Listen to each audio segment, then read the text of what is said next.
अस्सलाम वालेकुम everyone, hopefully you are all fine and safe. आज हम बिजनेस न्यूज़ में 12 सितंबर से 22 सितंबर तक जो इम्पोर्टेंट न्यूज़ हैं उसको डिस्कस करेंगे, जिसमें हमारे पास फर्स्ट न्यूज़ एक्सपोर्ट से रिलेटेड है, जिसमें सबसे फर्स्ट ये कि current account deficit increase to 1.5 billion dollars. Last video पे हमने डिस्कस किया था कि पीटीआई की गवर्नमेंट में जो करंट अकाउंट है वो सरप्लस शो कर रहा था, और उसके बाद ये हुआ है कि करंट अकाउंट जो है वो डेफिसिट पे आ गया इस वक्त, और वो भी 1.5 बिलियन डॉलर तक। ठीक है, तो इसका मतलब ये है कि एक्सपोर्ट से रिलेटेड जो है वो थोड़ी सी गवर्नमेंट को चाहिए कि पॉलिसी पे नजरसानी करे, और जो हमारे बहुत सारे बिजनेसमैन हैं उनको भी इसके ऊपर थोड़े से ऑब्जेक्शन है कि गवर्नमेंट जो है वो 5 सेक्टर पॉलिसी के बजाय ओवरऑल एक सेक्टर एक्सपोर्ट पॉलिसी अनाउंस करे। क्योंकि गवर्नमेंट जो है खास तौर पे कुछ सेक्टर्स हैं जिनको बहुत ज्यादा रिलीफ देती है, और बाकी सेक्टर को जो है वो इतना ज्यादा जो है उनको जो है रिलीफ नहीं मिल पाता। और वो सेक्टर जिनको रिलीफ मिलता है उसमें हमारे पास एक तो टेक्सटाइल है, फिर एग्रीकल्चर से रिलेटेड है, स्पोर्ट्स गुड्स से रिलेटेड प्रोडक्ट्स हैं, सर्जिकल गुड्स हैं। तो कुछ ऐसी इंडस्ट्री हैं जो कि उनको गवर्नमेंट थोड़ा सा रिलीफ देती है, बाकियों को छोड़ देती है। लिहाजा जो बिजनेसमैन है खासतौर पर एक्सपोर्टर्स हैं, उनकी गवर्नमेंट से एक रिक्वेस्ट है, गवर्नमेंट को चाहिए कि अब वो 5 सेक्टर पॉलिसी के बजाय, यानी लिमिटेड पॉलिसी के बजाय ओवरऑल एक्सपोर्ट पॉलिसी को अनाउंस करे, ताकि मुल्क की जो एक्सपोर्ट जो है वो इंक्रीज हो, और आपका जो करंट अकाउंट जो है वो डेफिसिट के बजाय सरप्लस शो करे। ठीक है, इसके अलावा गवर्नमेंट को चाहिए कि वो कुछ जगहों पर अपनी चेंजेस करे। ठीक है, जिसमें फर्स्ट बोला गया है कि इंटरेस्ट रेट, गवर्नमेंट को चाहिए कि इंटरेस्ट रेट पे थोड़ा काम करे, यानी इंटरेस्ट रेट को बहुत ज्यादा हाई नहीं होना चाहिए। अगर इंटरेस्ट रेट बहुत ज्यादा हाई होगा तो जो डोमेस्टिक लेवल पे अगर हम बात करें, जो इन्वेस्टर्स हैं उनके लिए एक मसला ये होता है कि वो बैंक से अगर लोन लेते हैं तो उनको ज्यादा इंटरेस्ट पे करना पड़ेगा उसके ऊपर। ठीक है, तो अगर इंटरेस्ट रेट इंक्रीज होता है तो उसका इम्पैक्ट जो है वो एक नेगेटिव इम्पैक्ट आता है इन्वेस्टमेंट के ऊपर। जब इन्वेस्टमेंट नहीं होगी, ठीक है, इन्वेस्टमेंट ना होने की वजह से आपकी जो है प्रोडक्शन बहुत ज्यादा नहीं होगी, प्रोडक्शन नहीं होगी तो एक्सपोर्ट भी आप नहीं कर सकते बहुत सारी चीजों में। ठीक है, तो गवर्नमेंट को कुछ चेंजेस करना पड़ेगी, जिसमें फर्स्ट ये था कि इंटरेस्ट रेट, सेकंड ये कि एक्सचेंज रेट को थोड़ा सा काबू में रखना चाहिए गवर्नमेंट को, इसलिए कि एक्सचेंज रेट जो है इस वक्त जो है अगर हम देखें 168 यानी 168-169 रुपीज इस वक्त चल रहा है, इस वक्त डॉलर का रेट। तो गवर्नमेंट को चाहिए कि थोड़ा सा इस पे काम करे, और गवर्नमेंट ने लास्ट मेरे ख्याल से लास्ट वीक जो है 1.2 बिलियन डॉलर इकोनॉमी के अंदर इंजेक्ट किए थे, इंटर बैंक के अंदर इंजेक्ट किए थे। तो गवर्नमेंट का ये कहना है कि हमने ये इंजेक्ट करने के बाद थोड़ा सा जो है रेट उसको थोड़ा कंट्रोल किया है, बट वो फिर भी 170 के करीब करीब है। ठीक है, नेक्स्ट एक्सचेंज रेट की अगर हम बात करें, सॉरी टैक्सेशन की बात करें, तो गवर्नमेंट अगर हम देखें अभी आई थिंक सिंध गवर्नमेंट ने कोई टैक्स अनाउंस करने जा रही है, और वो भी कि इलेक्ट्रिक के जो बिल हैं उसमें वो ऐड करेंगे, और वो जो टैक्स है वो केएमसी के लिए रखना चाह रहे हैं कि केएमसी को उससे जो है सपोर्ट मिलेगी। मगर मेरी जहाँ तक नॉलेज में है वो ये है कि बिल की जो अमाउंट है वो अगर 10,000 या उससे प्लस होगी तो उसमें वो 200 ऐड करेंगे। ठीक है, तो टैक्सेशन की अगर हम देखें पीटीआई की गवर्नमेंट के अंदर एक साथ बहुत सारी भरमार हुई है, जिससे जो है मुल्क के अंदर जो है हमें इन्फ्लेशन देखने में आ रहा है कि इन्फ्लेशन बहुत ज्यादा हुआ। क्योंकि टैक्स का इम्पैक्ट ये आता है कॉस्ट के ऊपर, कि कॉस्ट इंक्रीज हो जाती है टैक्स की वजह से, और कॉस्ट इंक्रीज होने की वजह से उसकी मार्केट प्राइस बढ़ जाती है, और जो है वो इन्फ्लेशन हो जाता है। तो गवर्नमेंट को इन जो वेरिएबल्स हैं इन पे थोड़ा सा काम करना चाहिए। और इसमें लास्ट पॉइंट है एनर्जी पॉलिसी। एनर्जी पॉलिसी अगर हम देखें तो एनर्जी क्राइसिस मुल्क के अंदर मौजूद है, इंडस्ट्री जो है उसको फेस कर रही है। वो इंडस्ट्रीज जो कि इलेक्ट्रिक के ऊपर डिपेंड करती हैं उनको सब चीजें फेस करनी पड़ती है, यानी लोड शेडिंग फेस करनी पड़ रही है। इसके अलावा अगर हम देखते हैं बड़ी इंडस्ट्रीज जो हैं उनके पास प्लांट लगा हुआ है अपने, तो वो उससे एनर्जी जो है जनरेट कर लेती हैं, बट वो उनके लिए एक्सपेंसिव होती है, और उसके बाद उसका बिल आखिर इम्पैक्ट जो है कॉस्ट के ऊपर ही आएगा, फिर कॉस्ट इंक्रीज हो जाएगी। ठीक है, तो government should make major changes in interest rate, exchange rate, taxation and energy policy. ठीक है, तो ये एक रिक्वेस्ट है, कह सकते हैं कि रिक्वेस्ट है तमाम एक्सपोर्टर्स या बिजनेसमैन जो है वो गवर्नमेंट से एक रिक्वेस्ट कर रहे हैं कि गवर्नमेंट जो है इनके ऊपर काम करे और इसके अलावा जो है एक्सपोर्ट की पॉलिसी दे, ना कि 5 सेक्टर पॉलिसी। ठीक है, जिससे आपका जो है करंट अकाउंट भी जो है वो बेहतर हो जाएगा, उसकी कंडीशन जो है इंप्रूव हो जाएगी। ठीक है, नेक्स्ट देखते हैं हम फॉरेन रिजर्व। अभी लास्ट वीडियो में हमने डिस्कस किया था कि पाकिस्तान का जो फॉरेन रिजर्व है वो 27 बिलियन डॉलर पे तक मौजूद था। अभी जो करंट हमारे पास फॉरेन रिजर्व है वो 20 बिलियन डॉलर तक पहुंच गया है, यानी 7 बिलियन डॉलर कम हो गए। अब मसला ये कि अगर 27 बिलियन डॉलर भी अगर मौजूद था, हमारा रिजर्व, फॉरेन रिजर्व था, तो मुल्क में डॉलर का रेट जो है वो 170 के करीब क्यों है, 168 169 क्यों है?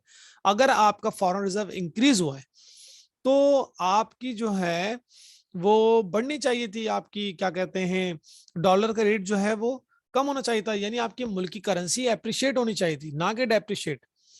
जब आपके पास रिजर्व मौजूद है तो फिर आपने जो है, अगर हम पाकिस्तान की बात करें, state Bank of Pakistan manage floating exchange rate हम लोग अप्लाई करते हैं। मैनेज फ्लोटिंग एक्सचेंज रेट वो एक्सचेंज रेट होता है या वो सिस्टम होता है एक्सचेंज रेट को डिटरमाइन करने का जिसमें फिक्स नहीं होता, यानी demand and supply of dollar पे डिपेंड नहीं करता डॉलर का रेट। ठीक है, इसमें स्टेट बैंक अपना रोल प्ले करता है जब देखता है कि डॉलर का रेट जो है बहुत इंक्रीज होता जा रहा है, यानी मुल्क की करेंसी डेप्रिशिएट हो रही है, तो स्टेट बैंक ऑफ पाकिस्तान कुछ अमाउंट इकोनॉमी के अंदर इंजेक्ट कर देता है, यानी सप्लाई ऑफ डॉलर बढ़ा देता है। सप्लाई ऑफ डॉलर बढ़ने की वजह से मुल्क के अंदर जो है डॉलर की सप्लाई बढ़ जाती है और जो डॉलर का रेट है वो कम हो जाता है। ठीक है, तो अभी गवर्नमेंट ऑफ पाकिस्तान ने यानी स्टेट बैंक ऑफ पाकिस्तान ने काम किया था, 1.2 बिलियन डॉलर इंजेक्ट किए थे, तो हमें उसका थोड़ा सा माइनर सा इम्पैक्ट नजर आ रहा है। बट अगर ज्यादा अमाउंट आई थिंक इन्वेस्ट जो है इंजेक्ट की जाए इकोनॉमी के अंदर, तो ये डॉलर का रेट थोड़ा सा कम और हो सकता है। फिलहाल अभी करंट रेट तकरीबन 169 तक पहुंच चुका है। पेट्रोल की प्राइस की बात करें तो पेट्रोल की प्राइसेस यानी पेट्रोलियम जो प्रोडक्ट्स हैं उसकी प्राइसेस इंक्रीज की गवर्नमेंट ने, और पेट्रोल की प्राइस 5 रुपए इंक्रीज करने के बाद इस वक्त पेट्रोल जो है 123.30 123 रुपए 30 पैसे का इस वक्त पेट्रोल हो चुका है। इंटरनेशनल मार्केट में बात करें हम, हमारे पास जो ब्रेंट का ऑयल है इस वक्त इंटरनेशनल मार्केट में ऑयल के रेट है $73 पर बैरल। एक बैरल में 159 लीटर्स होते हैं। अगर हम उसको कैलकुलेट करते हैं तो हमारे पास तकरीबन जो है 75 से 80 रुपीज का हमें पेट्रोल की कॉस्ट पड़ रही है। ठीक है, अगर 80 रुपीज पड़ रही है तो गवर्नमेंट के टैक्सेस उसमें ऐड कर लेते हैं। गवर्नमेंट के टैक्सेस अगर 20 रुपए भी उसमें टैक्सेस की मद में ऐड करते हैं तो 100 रुपीज का टैक्स हमें पड़ेगा। तो इसका मतलब ये है कि गवर्नमेंट जो है 123 रुपए चार्ज कर रही है, यानी गवर्नमेंट तकरीबन तकरीबन 45 रुपीज जो है टैक्स की मद में चार्ज कर रही है इस वक्त पर लीटर पर। सर्कुलर डेट्स की बात करें तो country energy sector circular debts has increase by over 2000%। Sorry, यानी सर्कुलर डेट्स 2000% से इंक्रीज हो चुका है इस वक्त टू रुपीज 2.280 ट्रिलियन रुपीज, यानी 2.280 ट्रिलियन रुपीज तक पहुंच चुका है आपका फाइनेंशियल ईयर 2020-2021 में, जो कि 2008 में 1.5 बिलियन रुपीस था। यानी सर्कुलर डेट्स 1.5 बिलियन रुपीस से इस वक्त 2.280 ट्रिलियन रुपीस तक पहुंच चुका है। अल्लाह खैर करे। कराची स्टॉक एक्सचेंज की बात करें तो कराची स्टॉक एक्सचेंज जो है इस लास्ट 10 डेज के अंदर जो है वो डिक्लाइन हमें नजर आ रहा है।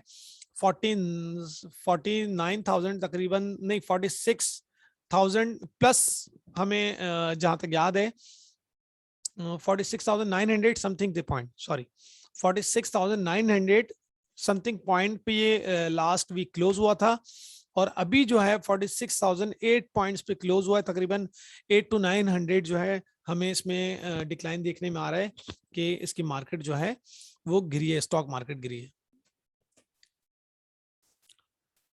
अच्छा, ये न्यूज हम डिस्कस कर चुके हैं अभी कि governor State Bank of Pakistan Raza Baqir reveals that 1.2 billion dollars was injected into the interbank market to stabilise the rupees. ये हम डिस्कस कर चुके हैं। Rupee continues to depreciate from a high of 153 rupees to the dollar in May to 168.60 rupees on 22nd September 2021। यानी अगर हम बात करें मई में डॉलर का रेट 1.50 रुपीस तक पहुंच गए थे, यानी $1 1.50 रुपीस 153 रुपीस तक पहुंच गया था, 153 रुपए पे। और अभी जो डॉलर का रेट है 168 यानी 168 रुपए तक पहुंच चुका है। इसका मतलब है आपकी जो मुल्क की करेंसी है वो डिक्लाइन हुई है, डेप्रिशिएट हुई। तकरीबन 14 to 15 रुपीज जो है वो हमें डिक्लाइन देखने में आ रहा है कि हमारी करेंसी डेप्रिशिएट हुई है। Pakistan economy comparison between 2017-18 and 2021। First economic variable है हमारे पीसीआई। पीसीआई 2017-18 में $1,652 था, जो कि अब $1,543 है। यानी $1,652 का मतलब हो गया तकरीबन 23,000 पर मंथ पाकिस्तान में पीसीआई थी, यानी फी कस आमदनी एक शख्स की आमदनी तकरीबन 23,000 रुपए बनती है। $1,652 अगर हम बात करें तो, ठीक है। और अभी हम देख रहे हैं कि $1,543 इस वक्त पर पीसीआई है, यानी तकरीबन 21,000 रुपए जो है आपकी जो है पीसीआई, यानी पर कैपिटा इनकम 21,000 रुपए। तो आपकी जो है 2,000 रुपए 2,000 रुपीज का डिक्लाइन हमें देखने में आ रहा है पीसीआई में। नेक्स्ट हम बात करते हैं जीडीपी की, ग्रॉस डोमेस्टिक प्रोडक्ट, जो कि 2017-18 में 5.53% थी। अभी करंट ईयर में, करंट फिस्कल ईयर में वो 3.94% है। रेमिटेंस की बात करें तो $16.482 बिलियन थी लास्ट यानी 2017-18 में, जो कि अब $27.2 बिलियन है। इन तमाम वेरिएबल्स में हमें नजर आ रहा है कि रेमिटेंस है जो वाहिद इंक्रीज हुई है, जो कि $27.2 बिलियन तक पहुंच गई है। अच्छा एक बात और, लास्ट वीडियो हमने डिस्कस किया था कि रेमिटेंस $27.2 बिलियन है और एक्सपोर्ट आपकी $23 बिलियन है, यानी आपके रेमिटेंस इस एक्सपोर्ट से भी ज्यादा है।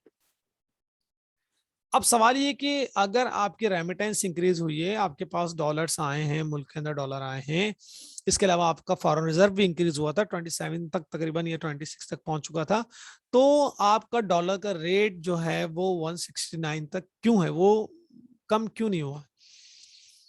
ठीक है, नेक्स्ट हम देखते हैं सर्विस सेक्टर में। सर्विस सेक्टर 6.35% ग्रोथ हुई थी और करंट फिस्कल ईयर में 4.43%, यानी ये भी डिक्लाइन हमें देखने में आ रहा है, ये भी कम हुआ है इस वक्त।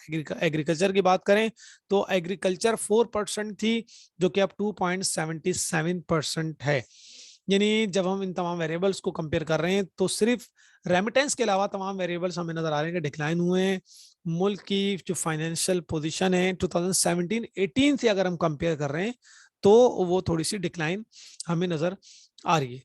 बट अगर हम स्टडी करें तो हमें नजर आ रहा है कि लास्ट 2 इयर्स के मुकाबले में 19 और 20 के मुकाबले में कुछ इकोनॉमिक वेरिएबल हैं, खासतौर पे मैक्रो इकोनॉमिक वेरिएबल्स हैं जो कि थोड़ा सा इम्प्रूव हुए हैं, यानी उसमें थोड़ी सी हमें बेहतरी नजर आती है और अच्छी उम्मीद रखनी चाहिए। हो सकता है कि इंशाल्लाह जो है आने वाले दिनों में बहुत बेहतरी हो, बाकी अल्लाह बेहतर जानता है। ठीक है, यहाँ तक हमने जो है आज लास्ट 10 डेज की जो न्यूज़ थी वो हमने डिस्कस कर ली। इंशाल्लाह नेक्स्ट वीडियो में फिर हाजिर होंगे। जब तक के लिए अल्लाह हाफिज, थैंक यू वेरी मच।